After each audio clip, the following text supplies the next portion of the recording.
ଜ୍ୟେଷ୍ଠ ମାସର ଆରମ୍ଭରୁ ଏମିତି ପ୍ରବଳ ଖରା ଗୁଳୁଗୁଳି ହେଲାଣି ଯେ ଆଉ ସହି ହେଉନି। ଏଭଳି ପରିସ୍ଥିତିରେ ଘର ଭିତରେ ବି ରହିବା କଷ୍ଟକର ହେଇଗଲାଣି। ଟାଣ ଖରାରେ ଗଛ ମୂଳରେ ଥଣ୍ଡା ପବନ ପ୍ରକୃତିରେ ଆନନ୍ଦ ଦେଇଥାଏ। ଏହା ମନକୁ ଶାନ୍ତି ଏବଂ ଶରୀରରେ ଆରାମ ମିଳିଥାଏ। ଗାଁ ଗହଳିରେ ଗଛ ମୂଳେ ଲୋକମାନେ ଏକାଠି ବସି ସୁଖ ଦୁଃଖ ହେବା ସହ ତାସ୍ କିମ୍ବା ଲୁଡୁ ଖେଳିଥାନ୍ତି।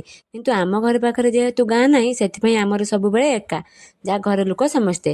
ମୋତେ ଆଉ ମୋ ପୁଅକୁ ଛାଡ଼ି ଦେଇ ସମସ୍ତେ ଘରେ ଶୁଅନ୍ତି ଦ୍ୱିପହରେ, କିନ୍ତୁ ମୁଁ ଶୋଇପାରେନି ପୁଅ ପାଇଁ।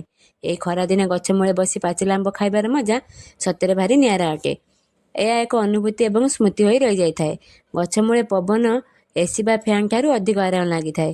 ଆମ୍ବ ଗଛ ମୂଳେ ପାଚିଲା ଆମ୍ବର ବାସ୍ନା ଏବଂ ସ୍ୱାଦ ତୁଳନା କରିହେବନି।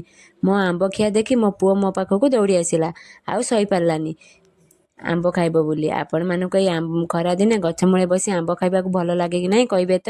ହଁ, ଯେଉଁମାନେ ମୋ ଭିଡ଼ିଓକୁ ସବସ୍କ୍ରାଇବ୍ କରିନାହାନ୍ତି ପ୍ଲିଜ୍ ମୋ ଚ୍ୟାନେଲକୁ ସବସ୍କ୍ରାଇବ୍ କରିଦେବେ ଆଉ ଗୋଟେ ଲାଇକ୍ କରିଦେବେ। ରହିଲି, ଜୟ ଜଗନ୍ନାଥ।